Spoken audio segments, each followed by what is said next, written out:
The River That Rome Stole. By Nasoraean Ray Taylor Ph.D. No ritual in Christian history has been so misunderstood, manipulated, and emptied of meaning as baptism. What began as an act of freedom in a river became a certificate of obedience to a church.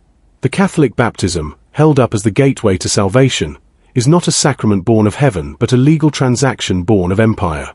It has nothing to do with the river, with John, or with the original current of truth. It was designed to mark ownership. The river before Rome. Long before there was a Vatican or a creed, long before anyone called themselves Christian, there were people who walked to the water. They did not come with incense or doctrine. They came to remember. The ancient Nasoraeans, the ancestors of the Mandaeans, called it the living water because it moved. It could not be captured or taxed. To immerse in it was to touch the current of the great life, the boundless source that animates all things. The act was not about guilt or sin. It was about awakening. When John the Baptist appeared on the banks of the Jordan, he stood in this same current. He called no one to sacrifice. He asked for no tithe. He told those who came to him to step into the river and live rightly. There was no hierarchy, no holy water blessed by an institution. The river blessed itself. The power came from its motion, from the fact that it flowed freely and belonged to no man. Jesus followed John. The earliest account we have begins not with a church but with a river. The first thing Jesus did was enter the water, and the first thing the church did was bury the river. The Roman reversal. When the Roman Empire absorbed the Jesus movement, it could not tolerate a ritual that symbolized freedom. Rome thrived on control, registration, and hierarchy. A citizen was defined by allegiance. The imperial administrators looked at baptism and saw a perfect tool for keeping records. They transformed immersion into enrollment. The open river became a closed font. By the 3rd century, baptism was no longer a personal act of remembrance but a bureaucratic procedure. The Church claimed that the soul was born guilty, that only through baptism could it be cleansed, and that only the Church could perform it. This made every newborn child a dependent of the institution from the first breath. The ritual that once declared autonomy now declared ownership. The Roman bishops argued that baptism replaced circumcision as the mark of belonging. They made salvation conditional upon it. Whoever controlled the sacrament controlled eternal destiny. It was spiritual blackmail disguised as theology. The Theology of Fear. The idea that an infant must be washed to avoid eternal punishment is not divine truth. It is psychological conditioning. It teaches parents that the institution holds power over the soul of their child. It teaches the child that they were born unclean. It installs guilt before thought. This is not enlightenment. It is enslavement. John's baptism required awareness. Rome's baptism required submission. The first awakened conscience. The second crushed it. The early river teachers said the great life was pure and that human beings were sparks of that life. The Church said humanity was depraved and needed permission to exist. It was the same inversion that turned living water into stagnant ritual. Citizenship of the Empire of God. To be baptized Catholic was to be registered as a citizen of Rome's holy state. It was not entry into heaven but entry into jurisdiction.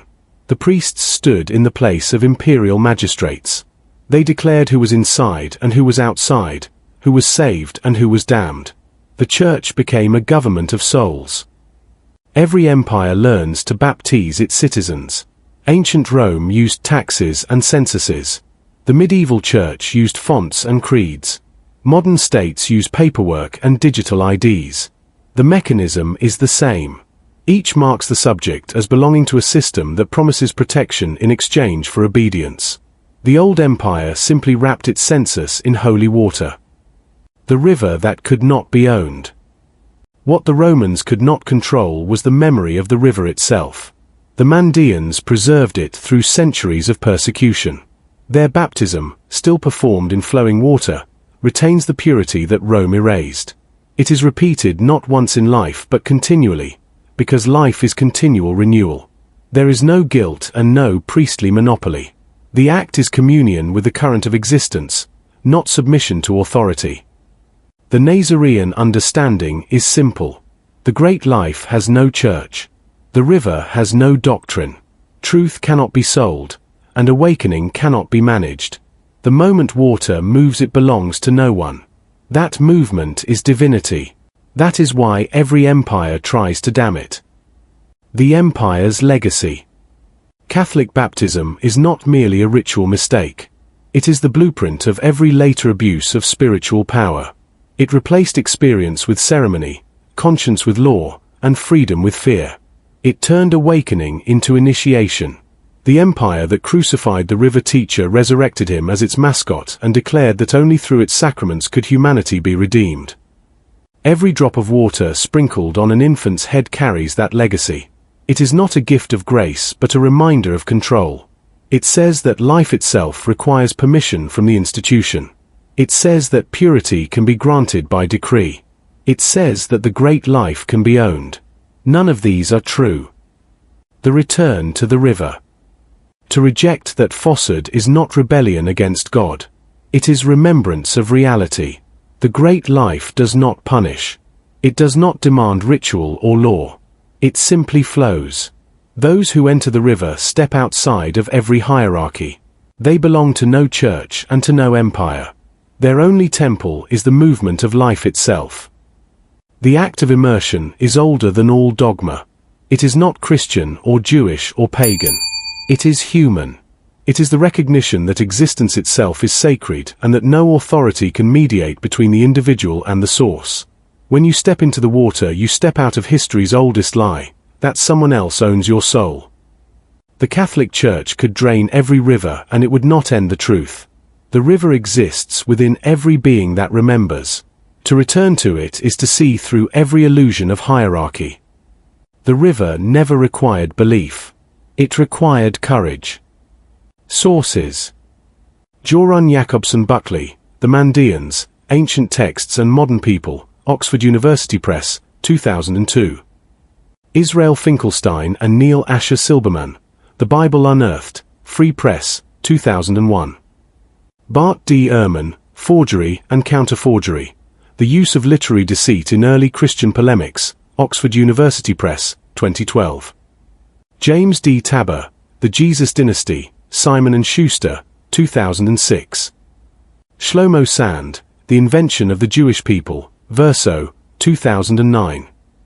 Lester L. Grab, A History of the Jews and Judaism in the Second Temple Period, T&T Clark, 2008.